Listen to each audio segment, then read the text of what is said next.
A bitter wind sweeps across the French countryside as archaeologists brush away soil from a buried bunker, one sealed since 1944. Inside, the air is thick with rust, mold, and memory. A forgotten room, stacked with crates marked only with a fading eagle insignia and the words Project Eisensturm. Among the relics lies a reel of film, its edges melted by time. When restored, the images reveal something no record ever mentioned: soldiers, engineers, and a weapon never tested. For 80 years, this site remained silent. Now its story is finally ready to speak, and the world may wish it hadn't been found. Chapter 1: Shadows Before the Storm. Before the thunder of war rolled across Europe, the world balanced uneasily on the edge of uncertainty. The 1930s were years of recovery and denial. Nations still bleeding from the Great War, desperate to rebuild yet unwilling to confront the shadows rising once more. In Berlin, factories hummed again, steel replaced rubble, and a new flag flew over government buildings. Its red banner and black symbol promised revival, but whispered of vengeance. Across the Channel, Britain watched with cautious distance. Politicians debated appeasement in polished halls, while the public, weary of conflict, clung to peace as if it were a fragile heirloom. France, still haunted by the trenches of Verdun, built fortresses of concrete and pride, the Maginot Line, believing stone could stop ambition. And far to the east, the Soviet Union forged its own destiny. Its people sacrificed to industry and fear in equal measure. Ordinary lives continued amid the gathering storm. Farmers in Poland tilled their fields, unaware that their soil would soon become the most contested ground in Europe. Children in London chased footballs through fogged streets. In Paris, lovers filled cafes, their laughter rising above the unease. Yet, beneath the rhythm of daily life, something darker pulsed. A steady drumbeat of speeches, parades, and propaganda echoing through the airwaves. Adolf Hitler's words reached every ear that would listen. "Germany will rise again," he declared, his voice measured and cold. To some, he was a savior. To others, a spectre of war reborn. He promised jobs, pride, and unity, but beneath those promises lay an obsession, one that would consume continents. Scientists and engineers, drawn by ambition or fear, joined the Reich's vision of technological supremacy. Among them, men who would later work on a project whispered only in secure corridors: Eisensturm, the Iron Storm. In hidden workshops near Peenemünde, the first blueprints for new weapons took shape. Rockets that could cross borders unseen. Engines that burned not just fuel, but the boundaries of what was thought possible. Officially, they were research into propulsion and defense. Unofficially, they were preparations for dominance. Meanwhile, the rest of Europe tried to look away. Diplomats signed papers they hoped would hold peace together. "Peace for our time," Chamberlain announced in 1938, waving the Munich Agreement before cameras. The applause drowned out the sound of boots already marching across borders. Czechoslovakia fell. Austria followed. Each conquest met with silence, each silence emboldening the next. But history, as it often does, hid its deepest stories in the margins. Not in the speeches or the battles, but in the experiments no one was meant to know about. Files stamped Geheime Reichssache, top secret, began to circulate among a select few within the German High Command. They spoke of energy harnessed from magnetic fields, propulsion without combustion, and materials that could withstand unimaginable heat. The documents mentioned a facility near the Rhine, disguised as an industrial plant. In truth, it was a laboratory where science and ideology met in dangerous harmony. By 1939, Europe's tension was no longer sustainable. Borders trembled, treaties cracked. On the 1st of September, Germany invaded Poland. The world that had once promised never again plunged back into darkness. Air raid sirens replaced laughter. Letters home became the last words of millions. And deep beneath the surface, as war erupted across land and sea, the engineers of Eisensturm continued their work. Not on the front lines, but in silence. They believed they were building victory. What they created would remain hidden for generations, waiting beneath the soil for someone, someday, to uncover the truth. Chapter 2: The Machinery of Ambition. War changes a nation faster than words can capture. By 1940, the machinery of the Third Reich was in motion, vast, disciplined, and relentless. German scientists worked day and night, driven by promises of recognition, fear of failure, and belief in destiny. Each discovery was another cog in the system. Each silence was another secret buried beneath bureaucracy and oath. Berlin's streets pulsed with confidence. Posters proclaimed victory in Poland, triumph in France. Radios crackled with the voice of Goebbels, promising a new Europe under one will. But behind the triumph, inside sealed research halls and blacked-out laboratories, a different kind of battle unfolded. One not fought with bullets, but with equations, metals, and mines. Projekt Eisensturm was no longer theory. It had become a race to reshape warfare itself. Dr. Klaus Ritter, a physicist from Stuttgart, led a small team inside a bunker near the town of Hürtgen. His journals, recovered decades later, spoke in guarded language. Field compression experiments unstable. Energy yield exceeds design tolerance. His handwriting trembled, not from excitement, but from fear. Ritter and his engineers were testing what they called Stahlkern, steel core, a reactor designed to generate unprecedented electrical discharge. Officially, it was an engine prototype. Unofficially, it was an attempt to weaponize controlled plasma, to build an engine capable of powering a weapon beyond any known bomb. Across occupied Europe, similar projects sprouted under the Reich's vast network of ministries and codes. Projekt Morgenrot studied atmospheric ignition. Operative Weißlicht explored sonar-based communication with submarines, all fed into the larger web of technological dominance. But as the war widened, even the most brilliant minds began to understand the moral cost. They saw their research buried under military directives, their discoveries twisted into instruments of terror. Inside the Reich Chancellery, Himmler pushed for progress at any price. "Science must serve survival," he said during a closed meeting in 1942. His words carried a darker meaning: survival for some, extinction for others. Slave labor was brought from occupied territories to dig tunnels, move machinery, and die unseen. Thousands perished to build the underground complexes that housed these experiments. The facilities were sealed with reinforced steel and silence. Meanwhile, Allied intelligence began to sense that Germany was building something it couldn't explain. Intercepted transmissions referenced shipments of mercury, tungsten, and beryllium. Reconnaissance flights over the Rhine reported unusual electromagnetic interference, but every attempt to verify was met with misdirection. Fake factories, decoy transports, and meticulously falsified paperwork. The Allies suspected a nuclear effort, but Eisensturm did not appear in any decrypted message. It was simply too deep, too hidden, too compartmentalized. By 1943, the war had turned. The Eastern Front bled daily. The Allies advanced through Italy, yet Hitler's obsession with miracle weapons intensified.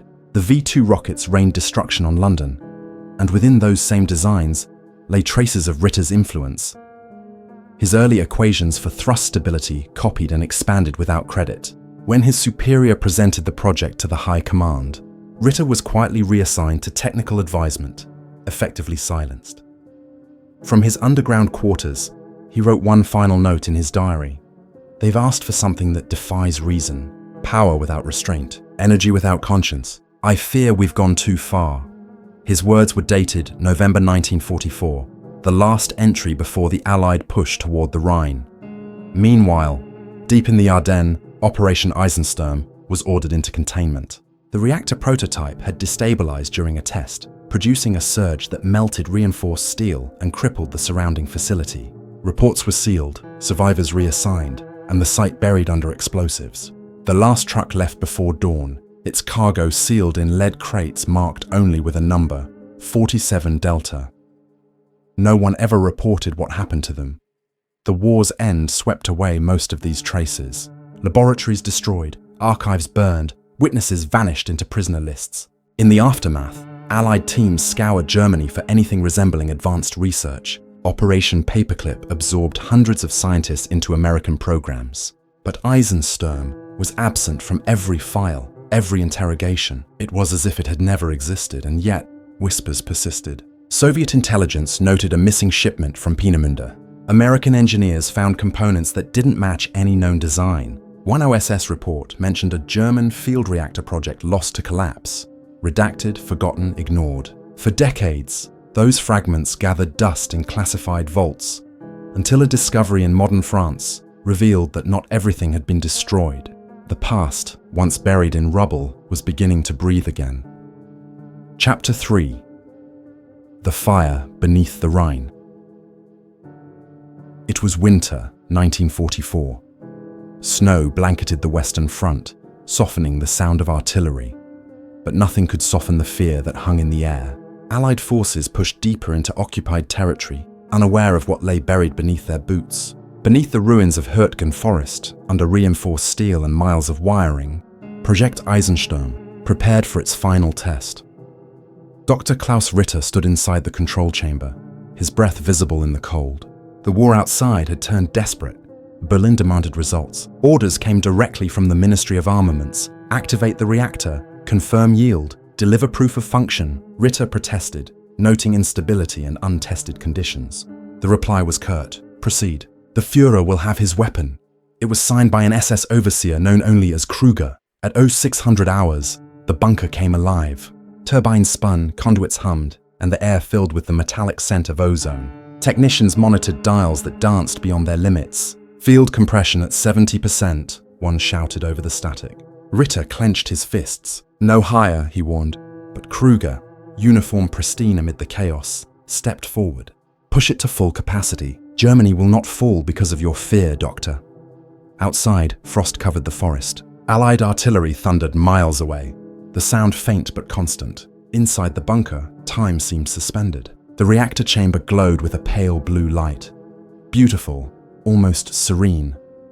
Until it wasn't. The light deepened, thickened, then pulsed violently. Instruments shattered. The air vibrated with a deep, gut-born hum that no one could describe. Ritter lunged for the emergency lever, shouting, "Shut it down!" But before he reached it, the world exploded in light.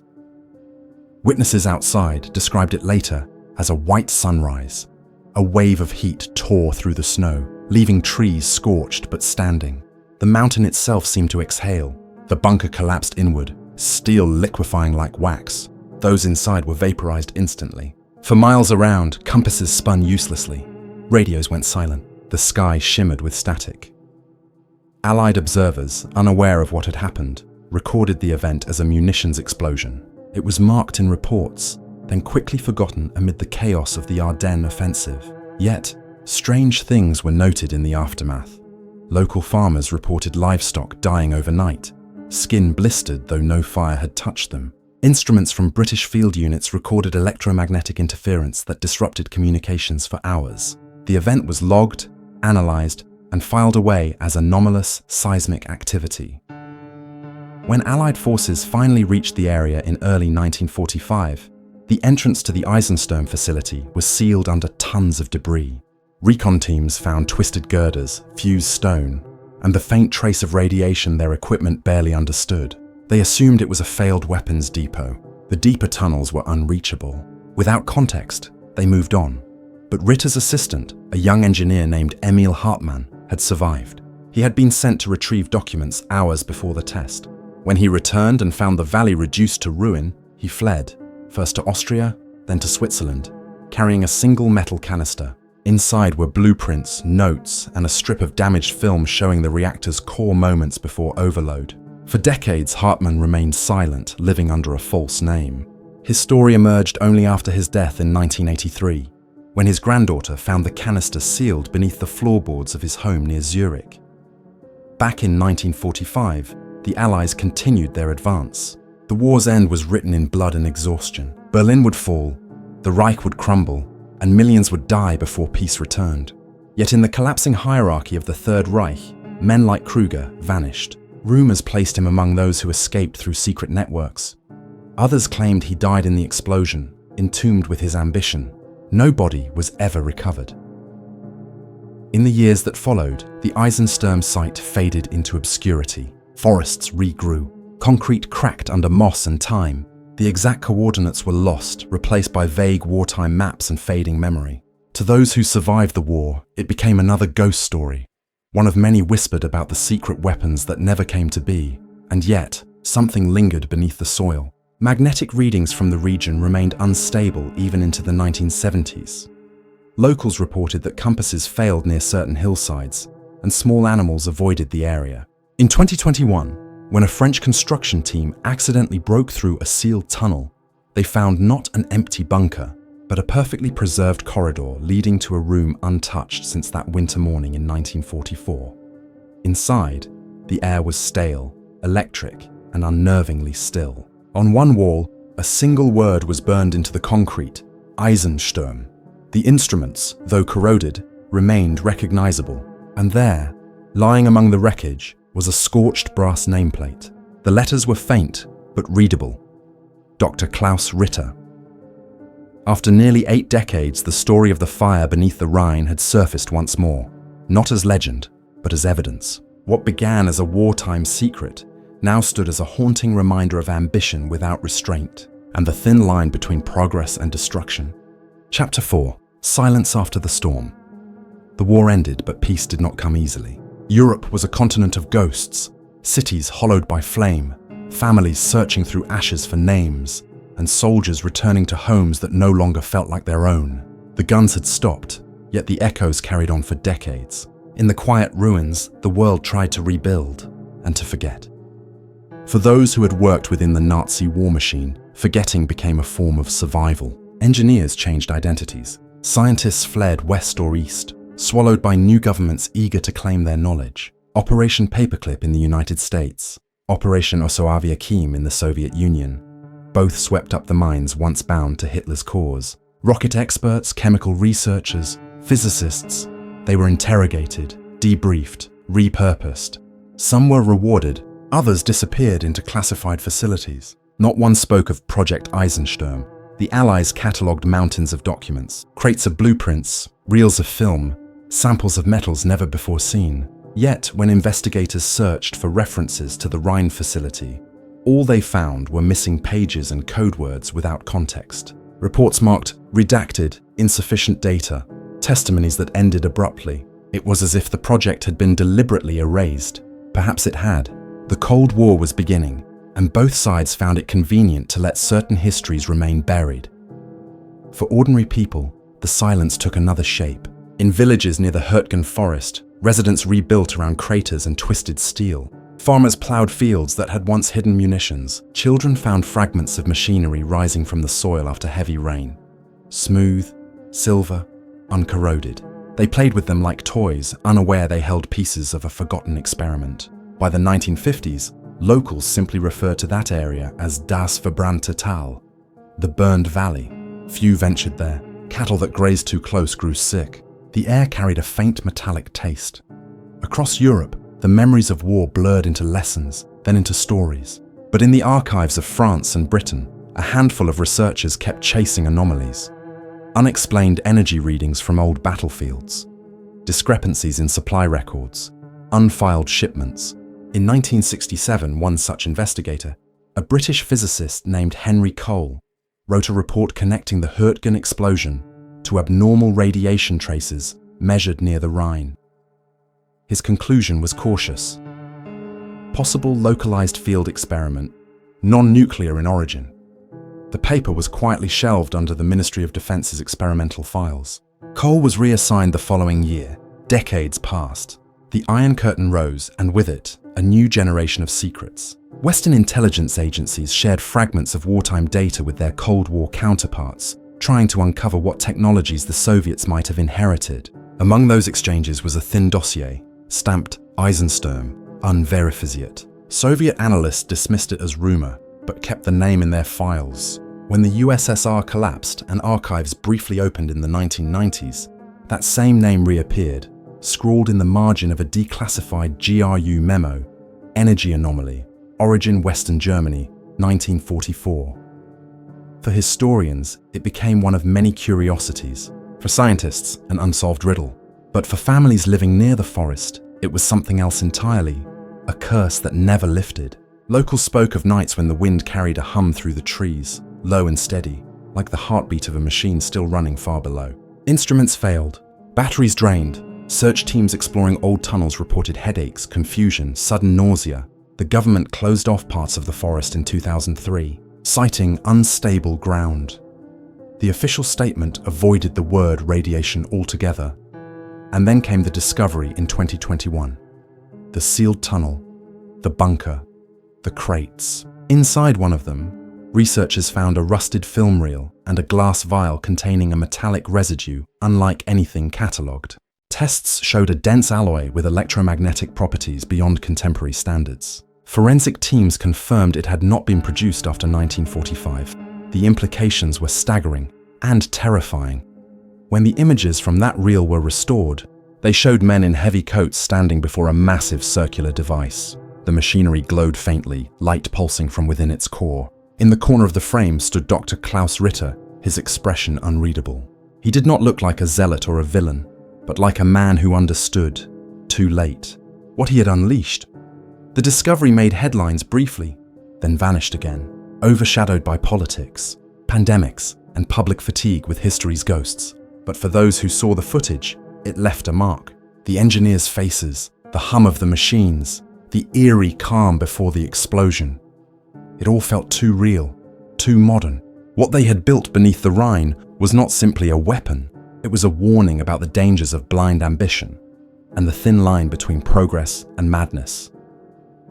By the time the bunker was resealed for safety, the French and German governments had agreed to restrict access indefinitely. Officially, the site remains under environmental protection. Unofficially, it remains a monument, not of triumph, but of silence. The kind of silence that hums beneath history, carrying the weight of what humanity chooses not to remember. And so, the war that ended in 1945 never truly ended in the minds of those who search for its truths. Its ghosts linger not in battlefields or memorials, but in the hidden chambers where knowledge was twisted into power. In the flicker of a restored film reel, the faint whine of forgotten machinery, and the faces of men who believed they were building the future, even as they helped destroy it. Chapter 5. Echoes beneath the soil. Time moves on, but history, it never really leaves. Beneath the layers of progress, new cities, and modern lives, the Earth still holds the imprint of those who came before. Their choices, their ambitions, their secrets. The story of Project Eisensturm is not just about science gone astray or a weapon that never saw the battlefield. It's about how far people will go when fear and pride replace reason, and how, even in silence, those choices continue to echo. Today, the forests near the Rhine are quiet. The bunkers are sealed, the entrances buried. Birds nest in the cracks of concrete walls that once guarded unspeakable experiments. A sign warns hikers away, its paint faded and flaking. Most who pass through have no idea that under their feet lies the remains of a project meant to reshape the world. The soil has grown thick over it, but every now and then, something surfaces.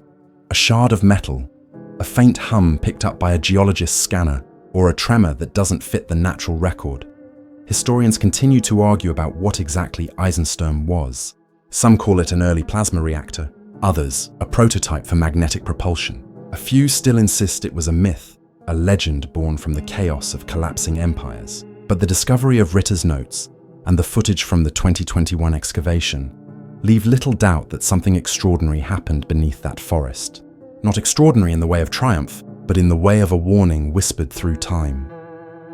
As the 20th century gave way to the 21st, we entered a new age of energy and experimentation. Nations once again chased the promise of limitless power, fusion, quantum systems, artificial intelligence. The same ambition that drove Ritter's generation still beats within ours.